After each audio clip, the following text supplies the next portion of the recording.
We have receiver Luke Grimm with us here. Go ahead with your questions when you're ready.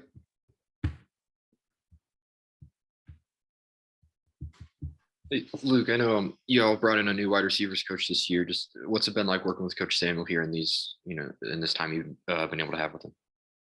It's been really good. You get to learn the different techniques and crafts that they've learned over their times from different schools and different coaches. So it's really fun to put together two coaches' games. And I think Coach Samuel does a really good job of keeping us all focused and focusing on the little details that make us better. What's he like as a coach? Like maybe like in a word, like what would you describe him as?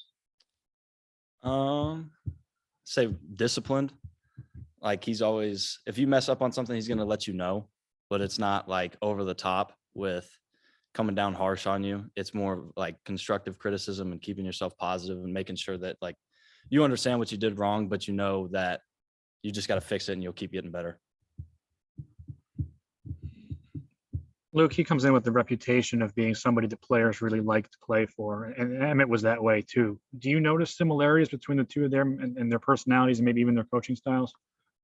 Yeah, definitely. I think they both have a player's first mentality where they want to create a relationship, because I think for them and for players now, it's more you got to trust the person to want to play them or want to play for them. So I think them being player first coaches really helps out a lot for them.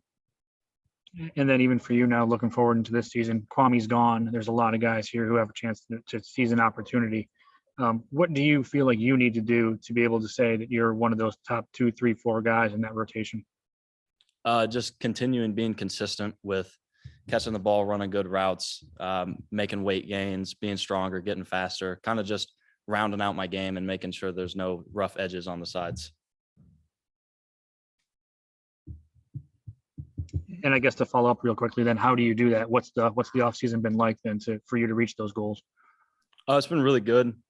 Just eating a lot, working out a lot, doing stuff after everything's over, staying up late, watching film, kind of just getting to know the offense, making relationships with the quarterbacks, making sure we're all on the same page, and then getting everybody disciplined and keeping everyone on the same wavelength that we're going to get in extra work and we're going to get better in the offseason. Hey, Luke, what have you seen from Tanaka Scott so far in spring and maybe even going back to winter workouts? He's definitely matured a lot. When everyone's a freshman at some point, you come in and you come from wherever you come from, college is very different. You're without your parents, you got to figure out what you're going to do. And so there's a lot of distractions that can take younger guys' eyes that aren't too disciplined and focused on football and school at that time. But I think as Tanaka's gotten older, he's really matured through this offseason and through this spring. He showed a lot of gains in his game. Coach Samuel talked about him being a physically imposing guy. Have you seen that during practice at all? Oh yeah, Tanaka's gonna. If we got a block play, Tanaka's gonna block somebody, and he's gonna make sure that you know he's blocking you.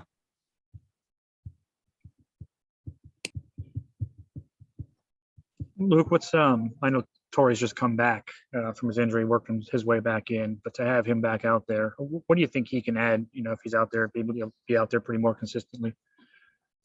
Toris is very versatile. I mean, he can play receiver, quarterback, running back, probably offensive tackle, center. So having him back out there is good for everyone, and it's tough on opposing defenses.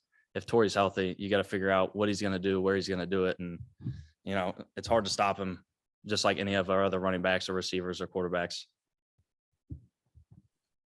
I think one of the things for both of you guys, and quite a few of you, honestly, last year is playing so many snaps at a young age. A lot of guys have to wait through practice and maybe get on the field as upperclassmen, but you guys had that experience being on the field now for a couple of years. How much do you think that's really accelerated your growth and development, knowing you've been in these games, you know what it's like, and you can really grow from that?